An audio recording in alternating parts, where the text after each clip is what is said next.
What if the most obvious stuff people say every single day, the phrases everyone politely nods at, are actually lies we've all agreed to keep alive? Ever notice how someone says, "I'm fine," when they're clearly not? Or, "I'll be there in 5 minutes," when they're still in sweatpants? Yeah. Welcome to the theater of everyday lies. They keep social life running smooth, but sometimes they spin completely out of control. Today, we're breaking down 8 of the biggest lies everyone pretends are true. These aren't wild conspiracies. They're just the little fictions that grease our daily interactions. We'll keep it chill, keep it witty, and maybe help you catch yourself the next time you say one. Let's count down. Number 8. I read the terms and conditions. Click, scroll, check the box, done. Everyone pretends they read the terms and conditions, but literally, nobody does. Those things are longer than War and Peace, and written in legal code no human understands. Companies know this. That's why they hide gems like, "We can track your location forever," on page 47. People still act like they skimmed it, saying, "Yeah, I got the gist." No, you didn't. The only people who read those are lawyers, bored journalists, and maybe your one friend who treats user agreements like bedtime stories. Honestly, if we all refused to click accept, the internet would probably shut down. Next time someone claims they've read it, just picture them trading their soul for Netflix access. Speaking of polite lies, here's one you've probably said this week. Number 7. Let's definitely hang out soon. Classic. You run into an old coworker at Target, and out comes, "We should totally grab coffee." Both of you know it's never happening. This isn't mean, it's just social sugar. It's the verbal version of a thumbs up emoji. Sociologists even have a name for it, phatic communication, which basically means words that keep the vibe alive without actually saying anything. Sometimes people even believe themselves. Yeah, let's hang out. In the year 2045. The truth? Nobody wants the awkward goodbye, so we toss in a fake promise. Better fix? Just say, "Good seeing you, take care." Honest, polite, done. But hey, lies don't stop at coffee invites. Number 6. I'll just be a minute. The second someone says this, set your timer, because it's never true. Humans are terrible at estimating time. It's called the planning fallacy. A minute usually means 5, 10, or however long it takes to find their lost keys. We all know it's a lie, but we just wait because calling it out feels rude. Picture your friend saying just a minute before hopping in the shower. You'll still be scrolling TikTok 20 minutes later when they finally show up. The funny part? Everyone does it, and nobody learns. Speaking of tiny lies, let's hit the one that runs on caffeine. Number 5. I only need 1 cup of coffee. Every coffee lover lies about this. Just 1 cup and I'm good. Then they're sipping cup number 3 before noon, jittery like a Wi-Fi signal. Caffeine addiction is so normalized we call it morning ritual.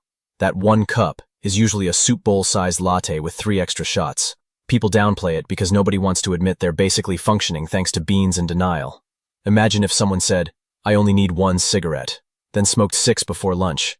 We'd call it a problem. But with coffee? Totally fine. Reality check. Most of us need multiple hits to survive Zoom calls and small talk. And speaking of small talk, let's hit a classic. Number 4. I'm fine, thanks. You ask how someone's doing. The reflex answer? I'm fine. 90% of the time, they're not. They're tired, stressed, or maybe falling apart. But nobody wants to dump their baggage in casual conversation. I'm fine is less about honesty, more about efficiency. It keeps things short, but over time it can also keep people distant. It's emotional camouflage, like duct taping a smiley face over a broken pipe. We all play along because being real would turn every "how are you" into a therapy session. Still, sometimes dropping the mask surprises people in a good way. But if "I'm fine" is the daily lie, here's one that hides in plain sight on every website. Number 3. I agree to the privacy policy. This is Terms and Conditions, Part 2. People smash accept cookies faster than they smash snooze. Do they know what they agreed to? Nope. Half the time, the policy literally says they can collect everything but your DNA. The scary truth? We all trade privacy for memes and free shipping. Companies count on it, because if everyone actually read and rejected those policies, ad tech would collapse overnight.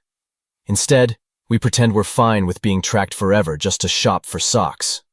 It's denial on a global scale. But speaking of denial, let's move to the lie that rules self-improvement. Number 2, I'll start tomorrow. The anthem of procrastinators everywhere. Whether it's exercise, eating healthy, or learning guitar, tomorrow is the magic land where motivation lives. Except tomorrow never shows up. Psychologists call it temporal discounting, valuing comfort now over progress later. Translation? Netflix beats jogging shoes. Relatable? Absolutely. We all know someone with gym clothes gathering dust in the closet. The funny side? Tomorrow is always a day away, like the worst sequel to Groundhog Day. If you're serious, start messy, start small, start now. Waiting for perfect timing is just self-sabotage in disguise. And speaking of timing, let's finish with the biggest one of all. Number 1. Money doesn't buy happiness. We've all heard it since childhood. It sounds wise, noble, almost spiritual. But research says otherwise. Money won't fix everything, but it does buy choices, security, and freedom from misery. Studies show happiness rises with income, up to the point where needs and a little comfort are covered. Beyond that, it levels off. The irony? The people who preach this hardest usually have plenty. Sure, money won't buy love, but it can buy therapy, a plane ticket to see your best friend, or tacos at 2 a.m. And tacos do help. So next time you hear it, know the truth is complicated. Money doesn't guarantee joy, but poverty almost guarantees struggle. So here's the recap. I read the terms and conditions. Let's hang out soon. I'll just be a minute. I only need 1 cup of coffee. I'm fine, thanks. I agree to the privacy policy. I'll start tomorrow. And money doesn't buy happiness. None of these are crimes, but they shape how we live, work, and talk to each other. The big what if. Imagine if we cut even a couple of these lies. Conversations might feel messier, but also way more real. What do you think? Drop your weirdest everyday lie in the comments, because let's be honest, we're all pretending together.